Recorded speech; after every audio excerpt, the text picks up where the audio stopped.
दोस्तों, कैसे हैं आप लोग। देखिए, आज हम बात करेंगे जीएसटी रजिस्ट्रेशन और उसमें आने वाली समस्याओं के बारे में। इनिशियल स्टेज पर जीएसटी रजिस्ट्रेशन की प्रक्रिया बड़ी आसान थी।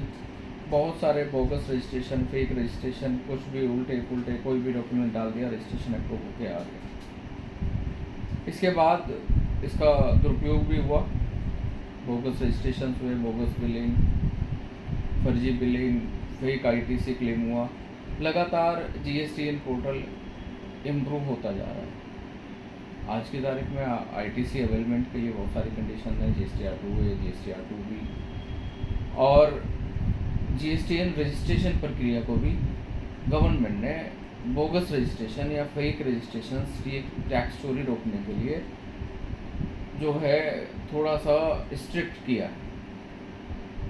अगर आपको आज की तारीख में रजिस्ट्रेशन कराना है तो आपको कुछ कठिनाइयों से होकर गुजरना पड़ेगा। टैक्स पेयर का प्रीवियस रिकॉर्ड भी देखा जाता है। इसने आपसे पहले कहीं कोई रजिस्ट्रेशन लिया था या नहीं लिया था। यदि लिया था तो वो एक्टिव है या नहीं है। यदि एक्टिव है तो फिर वो दूसरे रजिस्ट्रेशन के लिए क्यों अप्लाई कर रहा है। या दूसरा बिजनेस बंद है तो वो पहले वाला बंद क्यों हुआ था, उसकी पेंडिंग रिटर्न्स क्यों दाखिल नहीं हुई है। और इसके अलावा जो लोकेशन है उसके लिए जीपीएस टैगिंग फ़ोटो भी मैंडेटरी है आज की तारीख में। फिजिकल सर्वे भी तुरंत किया जाता है। सेंट्रल गवर्नमेंट यानी सीजीएसटी डिपार्टमेंट हो या स्टेट गवर्नमेंट का एसजीएसटी डिपार्टमेंट। तो जीएसटी रजिस्ट्रेशन के लिए आपको इन सब प्रक्रियाओं से गुजरना ही पड़ेगा और वो ठीक भी है। बाकी एक कुछ गैंग सक्रिय रूप से मुझे नज़र आ रहे हैं। कुछ लोगों के संपर्क मुझसे भी होते हैं कि साहब इस तरह से काम करना है, उस तरह से काम करना है।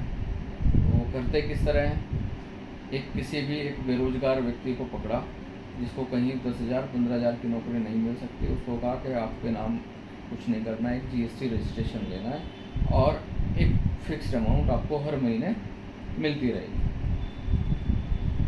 इस तरह के रजिस्ट्रेशन के लिए वह भोले भाले बेरोजगार युवकों को या बेरोजगार व्यक्तियों को, अनपढ़ व्यक्तियों को फंसाते हैं, उनके नाम पर बिजनेस करते हैं, करोड़ों रुपए की टैक्स चोरी करते हैं और निकल जाते हैं।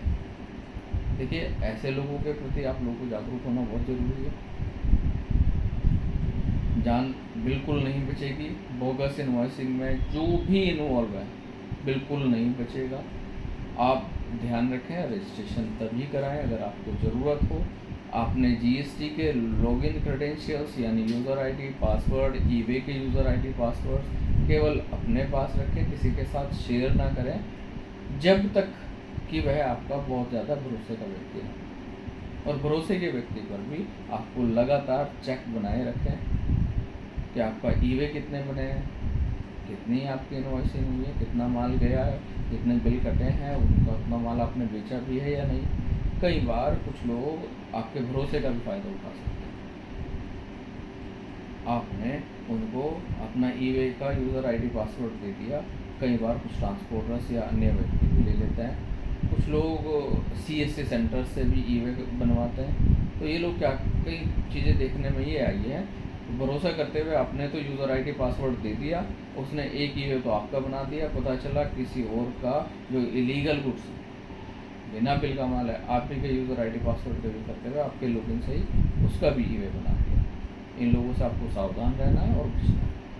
देखिए, व्यापार खुली आंखों से करने का टाइम है।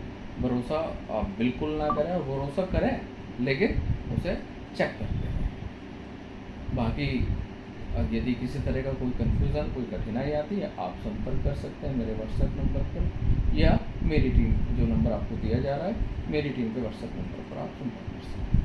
धन्यवाद।